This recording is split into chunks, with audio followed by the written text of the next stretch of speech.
Hello everyone, welcome back to the next video. In this video I will show you how you can scan tables as well as contacts from images using Vision framework in iOS 26 with the help of document observation as well as recognize document request. So let's get started. So first I'll show you guys the output. Obviously you'll have to run this output on a real device, it will not work on a simulator.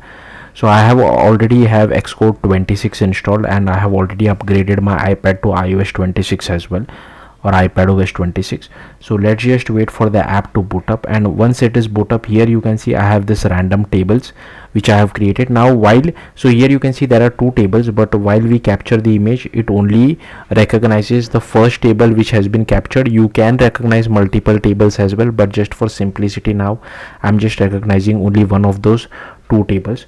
So here I have this, here is our application. I'll just move it over here. So first it is asking me for the camera permission. I'll just give the camera permission over here, and then you just need to take a picture out of it. So I'll just click take a picture of this, and once it has taken a picture, after few milliseconds I guess, here you can see it is able to recognize the table. You can copy the table and paste it wherever you feel like. Okay. Now I mean it's obviously not perfect because everything happens on like on local, there is no internet involved. And I'll want to show you one more thing for contacts as well. So here you can see I have this contacts list. So I'll just close this so that you guys can see it properly. So hopefully you can still see my device. Now I'll just click on this retake photo option, and for contacts I'll just click on this capture image again. So it captures the image, and here you can see it is again able to filter out, like able to detect the contacts from our table. Now you can just copy the table, or you can click on this view contacts as well, and if you click on view contacts, here you can see it is able to segregate all the information for you. So yeah, that's what this is. Let's see how to do this. Again, this is an iOS 26 feature. So as usual, I have just created a Swift UI application. Once you create a Swift UI application, then the first thing which you need to do is you just come over here to your application, go to info.plist, and here you just need to add this privacy camera usage description permission and specify the reason why you want the permission. Then ignore a lot of this stuff. So first you need to create this vision model. Okay, so here you need to import Swift UI vision as well as data detection. Here I have first created an enum of app error. Obviously I'm using Swift UI. Okay, then here we have our table and one for contacts as well. Then this is the method for recognizing table from image data. This is for resetting the state, and this is for exporting the table as well, and this is for extracting data from our table.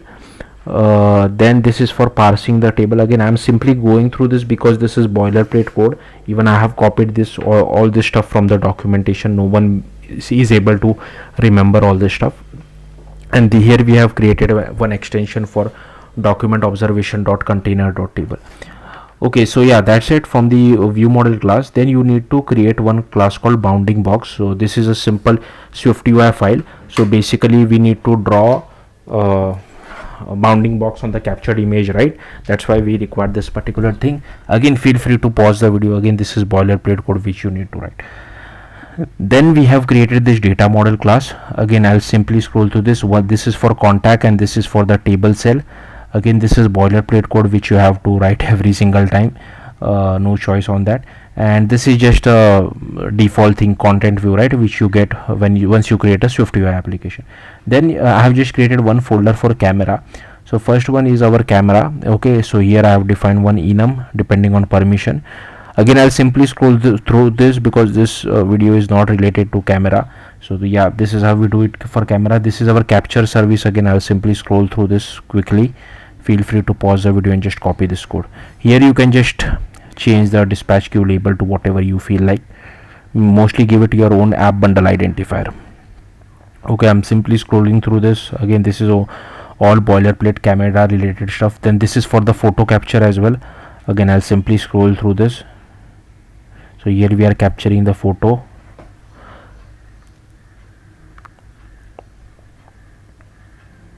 Okay, so that's it. Next, I have already shown you this, and this is for the camera preview. So again, I'll simply scroll through this. One thing which I have noticed is that which I couldn't really figure it out was so the problem was that what I couldn't really figure it out was the rotation. Like I had to make my iPad portrait rotation. If you try it in landscape, it messes things up. I couldn't really figure out how to change the rotation of the camera. I tried asking ChatGPT as well, but it couldn't really figure it out. Okay, and this is all the code for it. Okay, then you just need to go to, don't need to create this folder, but let's go to view.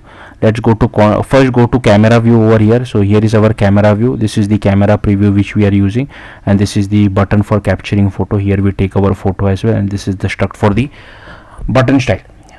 Then here is our content view. So here we initialize our camera. If once we get the image data, here we display our image view, and here is our camera view as well. Now coming to our image view first. Here is our image data. We initialize our view model. Here is some pop-ups as well. Here is our Z stack. So here is our content view first. If the contacts is not empty, then we just navigate to the contact view. If table is not empty, we just display this copy table button as well. Okay, and then here is we just convert the UI image to image, proper UI image. Get a UI image from the image data. I'll simply do this. Okay, then here we use geometry reader to draw the bounding box. Okay, and we have this tab gesture recognizer as well, and here we make pop-up hover alert showing as well, and this is for make pop-up overview, and this is for the make alert. This is for copy table. This is for selecting the cell, and this is for the rounded button as well. So yeah, that's all there is to it. Next, finally coming to our contact view. So here is our list of contacts, and we are just displaying them in the form of list. So here we have text, spacer, another text, another spacer, and another text as well. So yeah, that's all there is to it. If you have any questions, do let me know in the comments. Thank you for watching. Bye.